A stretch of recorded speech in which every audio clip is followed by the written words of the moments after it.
I thought staying silent would keep me alive, that not interfering would protect me. But look at me now.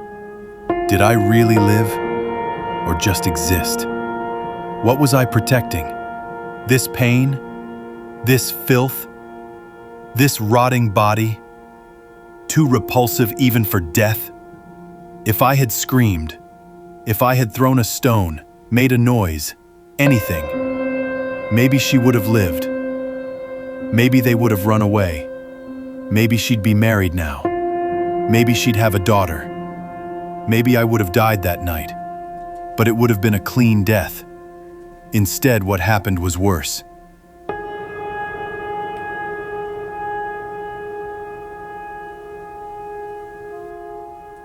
"1997. I had lost everything in that scorching summer. And for the first time, I saw this street as a refuge.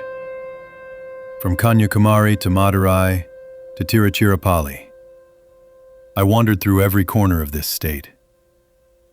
People called me Paitiyam, Kuriyan. Sometimes they just stepped over me like I was garbage.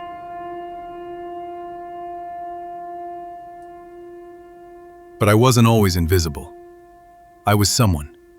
I had a home, a sister, a name that meant something. Now I'm just this body. And this body carries something I've never told a soul. Something heavier than hunger, heavier than sickness. It was the winter of 2005. December, I remember. It had rained the day before. The pavement still smelled of wet dust and beetle spit. I was lying outside a textile shop, curled near the shutter. I hadn't eaten that day.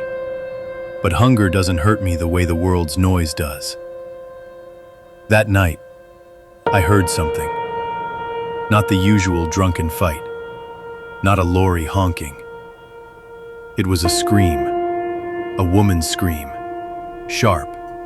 Frantic. Real. I turned my head. In the dark alley next to the sweet shop, I saw shadows. 4 men. Young. Drunk. Violent. And 1 girl. Maybe in her 20s. Maybe younger. She screamed. Begged. Crawled. And then she fell silent. But in that silence, I heard something. Like the sound of a soul being ripped from the skin, and the air remembering it. I lay there, eyes open, not moving, not blinking.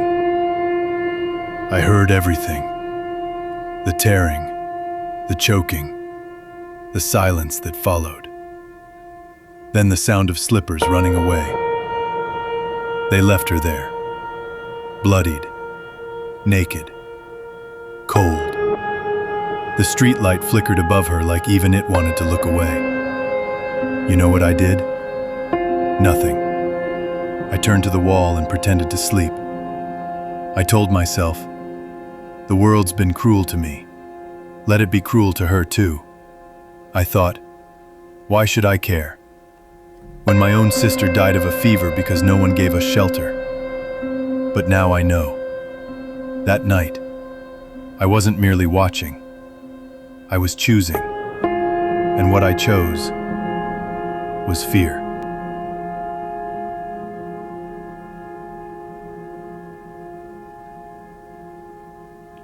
Morning came. People gathered. She was lying there, lifeless. They said she was a college student from Madurai. She'd come here for a job interview. Her parents begged the police to find the culprits. The police blamed her clothes. The press called it just another tragic case. And me? I said nothing. I could have described their faces, the color of their bikes. One of them even dropped a bracelet. I saw it. But I stayed silent. I've had fevers, infections, TB, every kind of hell. But guilt, that's a disease that never lets you sleep. Every time a woman walks past me at night, I flinch. Every time I see a girl smiling with a bag of books, I wonder what she could have become. I never told anyone, never dared. But now, I'm dying.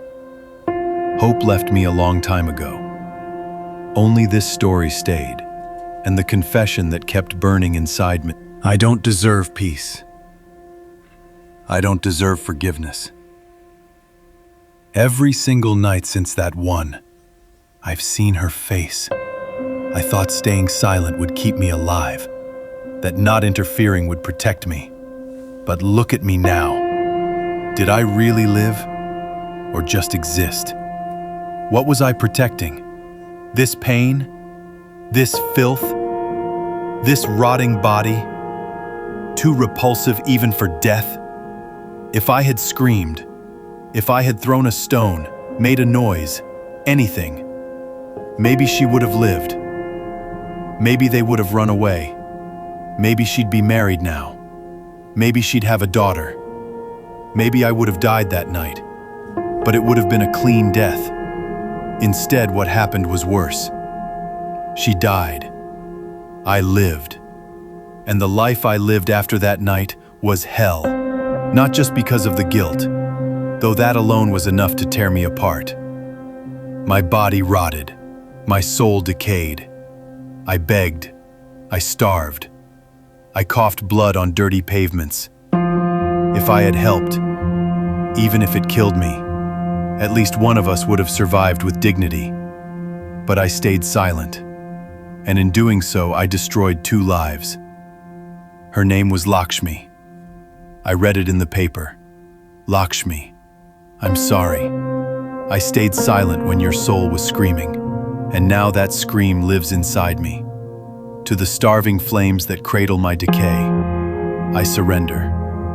I wait here, whispering into the dark, searching for my own forgotten name. Call me, and I will come undone in you, not with a scream, but in perfect silence.